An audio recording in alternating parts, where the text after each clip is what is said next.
आदरणीय नरेंद्र भाई मोदी जी को नेता ना मान के ये कहता हूँ कि भारत के एक राजनीतिक संत हैं, उससे प्रेरणा लेके मैं राजनीति में आया। नमस्कार, मैं हूं अजय भारद्वाज और आप इस समय ग्राउंड मीडिया देख रहे हैं। साथियों, लोकसभा चुनाव से जुड़ी तमाम तस्वीरें हम आपके सामने लेकर के आते हैं। फिलहाल भाई सोनीपत लोकसभा के ऊपर पूरे हरियाणा की नज़र टिकी हुई है, क्योंकि सबसे ज़्यादा hot seat Sonipat Lok Sabha seat बन चुकी है।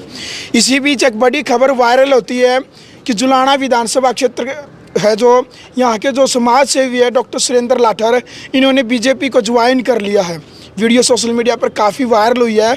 आज कार्यालय में, जुलाना बीजेपी कार्यालय में इनका मान सम्मान भी किया गया है। सबसे पहले तो डॉक्टर साहब, ग्राउंड मीडिया में आपका स्वागत और राम राम। आपके सभी दर्शकों को मेरा सादर प्रणाम। जी सर, क्या मन में आई कि भाई आपने एक राष्ट्रीय पार्टी है जो बीजेपी पार्टी है, उसको ज्वाइन कर लिया? पहले मैं ये बताता हूँ कि मैं राजनीति में क्यों आ रहा हूँ। मैं 15 साल की इतनी बड़ी नौकरी छोड़ के मेरे मन में कुछ यहाँ के लोगों के लिए सपने हैं कि ताकि उनके लिए मैं कुछ काम कर पाऊँ। उन सपनों को हकीकत में बदलने के लिए मैं अपनी 15 साल की इतनी बड़ी नौकरी छोड़ के अपना परिवार का त्याग करके और अपना मेहनत और संघर्ष के रास्ते पे उन लोगों के सपने को हकीकत में बदलने के लिए मैं राजनीति में आ रहा हूँ। जी, आदरणीय नरेंद्र मोदी जी, उनकी हर समाज के हर तबके के लिए जो उनकी गारंटी है और जो उनकी अच्छी सोच है शिक्षा को बढ़ाने के लिए और देश और समाज को आगे बढ़ाने के लिए, उससे प्रेरित होके मैं उनको, आदरणीय नरेंद्र भाई मोदी जी को नेता ना मान के ये कहता हूँ कि भारत के एक राजनीतिक संत हैं, उससे प्रेरणा लेके मैं राजनीति में आया। जी जी जी। अभी क्या कहना चाहेंगे? 14 तारीख को सुना कि हरियाणा के पूर्व सीएम मनोहर लाल खट्टर यहाँ जुलाना पहुँचने वाले हैं। हजारों कार्यकर्ता यहाँ पर इकट्ठे होने वाले हैं। बिल्कुल, 14 को जुलाना में रैली है। मैंने वहाँ जाके सोनीपत गन्नौर में पार्टी ज्वाइन की है।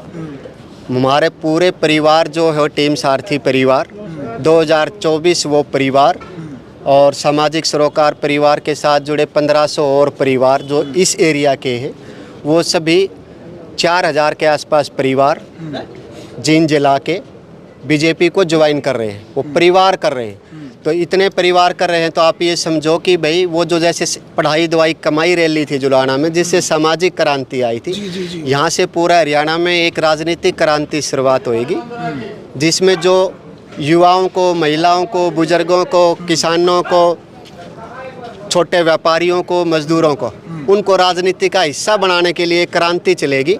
और वो सब जो उस हिस्सा बनाने वाली सोच का जो कैंडिडेट है, जिसका निशान है कमल का फूल, हमारा निशान जो है वो कमल का फूल का निशान है, जो जातिवाद, परिवारवाद, भ्रष्टाचारवाद और माफियावाद के खिलाफ लड़ाई लड़ रहा है, देश को आगे बढ़ाने के लिए लड़ाई लड़ रहा है। तो उसमें मेरी अपील है, जो भी भाई साथी आपके दर्शक देख रहे हैं, युवा साथी, वो भी कुछ प्रेरणा लें। अपने लिए सब करते हैं, मेरे से लिए 15 साल की छोड़ के आया हूँ, तो इस भावना के साथ कमल के फूल के निशान के साथ जुड़े और देश को आगे बढ़ाने में अपना योगदान दें।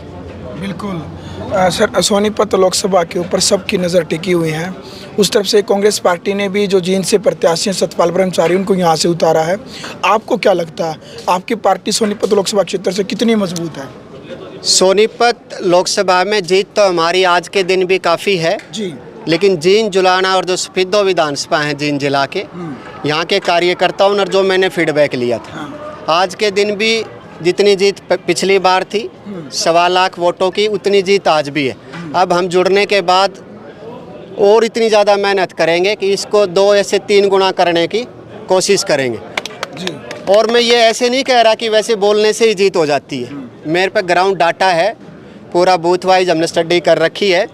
और जो पिछली बार भी जो जींद जुलाना सफिद्दो के लोगों ने कांग्रेस पार्टी को वोट दिए थे, वो बड़े नाराज़ हैं कि 5 साल उन्होंने तो एमपी उन्हीं को चला था, ना तो उन्होंने धन्यवादी दौरा करा, और वो 5 साल में सत्ता के इतने बड़े पद पे भी रहे, सत्ता पूरी हरियाणा की उनके हाथ में थी। जींद जुलाना सफिद्दो वालों के साथ क्या भेदभाव रहा है वो अच्छी तरह से जानते हैं, इसलिए वो लोग भी व्याकुल हैं, उनको रास्ता मिले, कोई अच्छा आदमी मिले कि उसके साथ विचारधारा के साथ जुड़ के कमल के फूल के बटन पे निशान लगाएंगे 25 मई को दिन भी।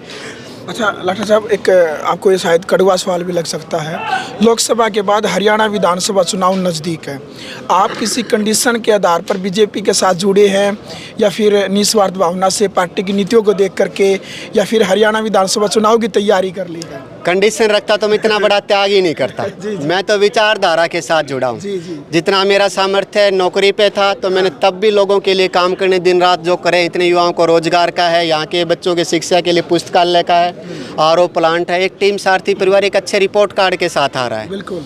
तो वो तो भावना ही नहीं कि जो पार्टी आदेश देगी, हमारा टीम सारथी परिवार, सामाजिक सरोकार परिवार, मैं तो एक चेहरा हूँ, नाम है, मेरी आत्मा मेरे इस संगठन में बसती है, ये हमारे सारे परिवार हैं। और इसे को देश के प्रधानमंत्री नरेंद्र मोदी ने सम्मानित भी किया था, और बड़ा मन खुश हो जाता है इस बात से। देखो, ये परमपिता परमात्मा का आशीर्वाद होता है। हमने जींद जिला के 201 गाँव के इतने होनहार बच्चों को सम्मानित करा। जस्ट महज 15 दिन में परमपिता अलमाइटी ने आशीर्वाद दिया कि उन्होंने इतने जोश और गाजे बाजे के साथ इतने बच्चों का शिक्षा के प्रति हौसला बढ़ाया, हर समाज के, हर तबके के गरीब से गरीब बच्चे को। तो परमपिता परमात्मा ने जो सबसे प्रसिद्ध और विश्व के सबसे बड़े लोकतांत्रिक देश के प्रधानमंत्री जी आदरणीय नरेंद्र मोदी जी को, इस सामाजिक सरोकार परिवार के बेटे, छोटे से बेटे युवराज, एक वॉलंटियर को सम्मानित करने के लिए वहाँ भेजा। नहीं तो किसको पता था ऐसा कोई मौका मिलेगा। ये ऊपर वाले की मेहर होती है, और आज से ऊपर वाले ने मेहर कर दी है। अब जितने लोग डेली आप देखने जाते, जहाँ जहाँ नज़र पड़ेगी हमारे साथी जाएंगे, सब जुड़ते जाएंगे। किसान भाइयों से भी मेरी अपील है, जो दर्शक आपका देख रहे हो, कि एक बार 25 मई को वो वोट डालने से पहले एक बार अपनी कापी पूरी करवा ले।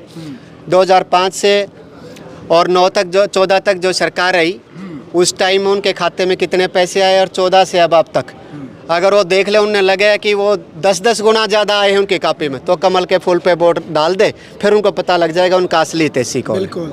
भाई, बीजेपी के युवा कार्यकर्ता भी हैं, वरिष्ठ कार्यकर्ता भी हैं। मुकेश, क्या कहना चाहेंगे डॉक्टर साहब की जो शामिल हुए हैं बीजेपी के अंदर? भाई, बहुत ही खुशी का पल है हर एक कार्यकर्ता को, एक जुलाना विधानसभा ही नहीं, पूरा हरियाणा में।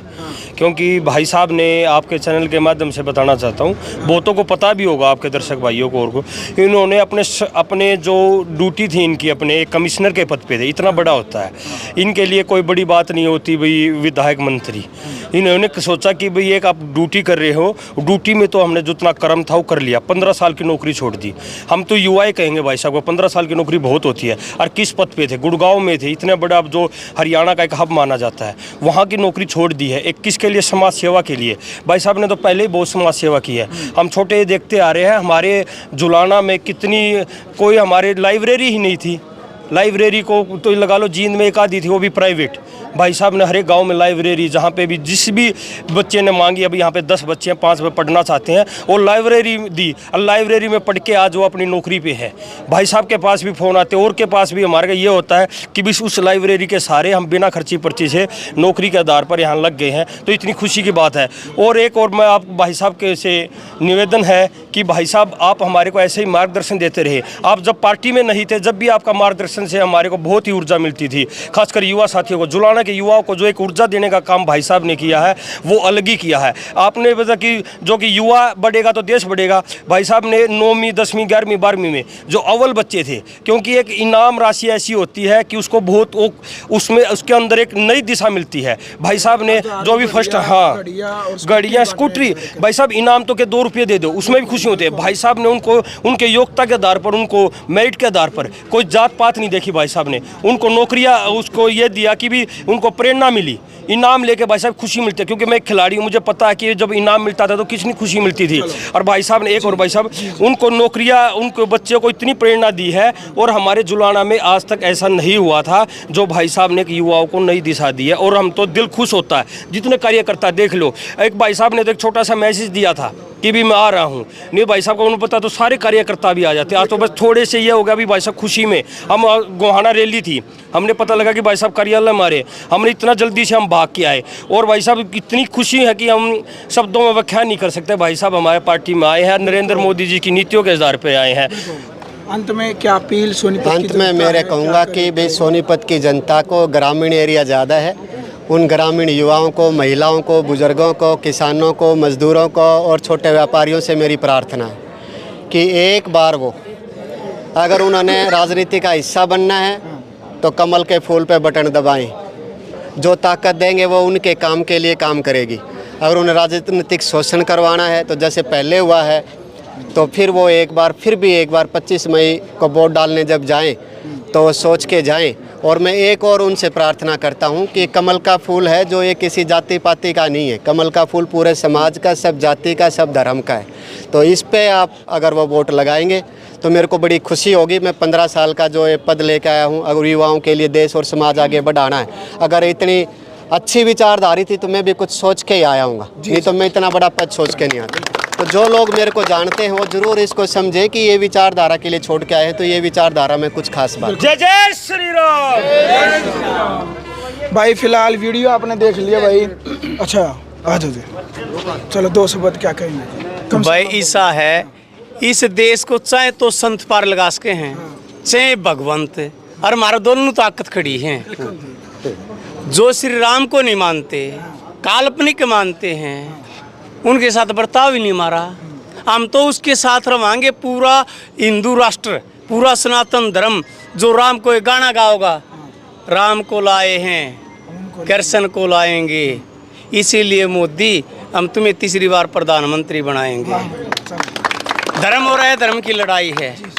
जो धर्म का साथ देगा ना, उसकी बल्ले बल्ले। एक वोट 25 तारीख को कमल का फूल के निशान पर दबा दिया बटन, तो देश का विकास होगा, वरना देश का विनाश होगा। चलो, इसी कड़ी में हमारे साथ बीजेपी के कार्यकर्ता हैं। कार्यालय में हम पहुंचे थे। सबसे पहले तो राम राम जी। राम राम जी। आपको क्या लगता है सोनीपत से मोहनलाल बड़ोली जी जीत जाएंगे? बहुत ज़्यादा मतों से विजय प्राप्त करेंगे अब की बार। हाँ। और लोगों में उत्साह है बड़ोली जी के प्रति। अब वो ऐसा कैंडिडेट हमें चाहिए था जी। आप क्या कहना चाहेंगे? विधानसभा क्षेत्र जुलाना आपका क्षेत्र है भाई। मोहनलाल बड़ोली ने, फिर बीजेपी सरकार ने इससे पहले क्या करवाया, क्यों जिताए मोहनलाल बड़ोली को यहाँ से, जुलाना से? जी नमस्कार आपका। पहले तो भाई साहब, मोदी जी की गारंटी पिछले 5 साल 10 साल से हम देख रहे हैं, और उसी चीज़ को लेकर हम आगे भी इसी सोच के साथ आगे बढ़ना चाहते हैं। आप ये लगा लो, हमारे जुलाना में जितने अच्छे काम हुए हैं, ऑडिटोरियम हो गया आपका, और जैसे 2 पार्क दिए गठबंधन की सरकार ने, और जितने विकास कार्य इनकी गवर्नमेंट में हुए, 152 दे दिया। तो जुलाना में इस तरीके के पहले काम नहीं हुए थे, जिन कामों को देखकर हम आज इनके साथ खड़े हैं, और पुरजोर कोशिश करके इनको हम 3 लाख से ऊपर से जिताने की कोशिश करेंगे। 3 लाख बहुत बड़ी बात कह रहे हैं आप। क्यों इतनी बड़ी भविष्यवाणी कैसे कर रहे हैं? इतनी बड़ी बात कैसे हो सकती है? 1,70,000 से तो 2019 में जीते थे। तो 1,70,000 का हमने तो। लेकिन कांग्रेस ने भी तो ब्राह्मण प्रत्याशी चुनाव मैदान में उतार दिया टक्कर में। देखो, ऐसा तो ब्राह्मण प्रत्याशी और बिना ब्राह्मण प्रत्याशी वाली बात यहाँ नहीं है जी। कारण उसका ये है, हम हैं मोदी जी के साथ जी। ठीक है, और मोदी जी की गारंटी के लिए हम काम करना चाहते हैं, और उनके साथ इसलिए जुड़ना चाहते हैं हम। इसमें जाति पाति की राजनीति, धर्म की राजनीति और ये चीज़ें विपक्षी पार्टियों का काम है, वो करते हैं। हम इन चीज़ों के साथी नहीं हैं जी। चलो, क्या क्या कहेंगे आप? नमस्कार जी। नमस्कार। जीतेंगे मोहनलाल बड़ोली? हाँ जी, अब की बार मोदी सरकार। चलो, आप क्या कहेंगे? मोदी सरकार। चलो भाई, फिलहाल वीडियो आपने देख लिया भाई। कमेंट बॉक्स में अपनी राय रखे डॉक्टर सुरेंद्र लाठर को लेकर के, भी समाज सेवी हैं, क्योंकि वो वीडियो भी हमने लाइव ग्राउंड मीडिया के माध्यम से दिखाई थी, जिस टाइम पर हजारों घड़ियाँ और जो छात्र छात्राएं हैं उनको घड़ियाँ बांटने का कार्य किया था। ग्राउंड मीडिया के लिए अपने कैमरा शो इंतजार के साथ मैं जब भारद्वाज। राष्ट्र निर्माण की जानकारी के लिए ग्राउंड मीडिया चैनल को सब्सक्राइब करें और शेयर करें।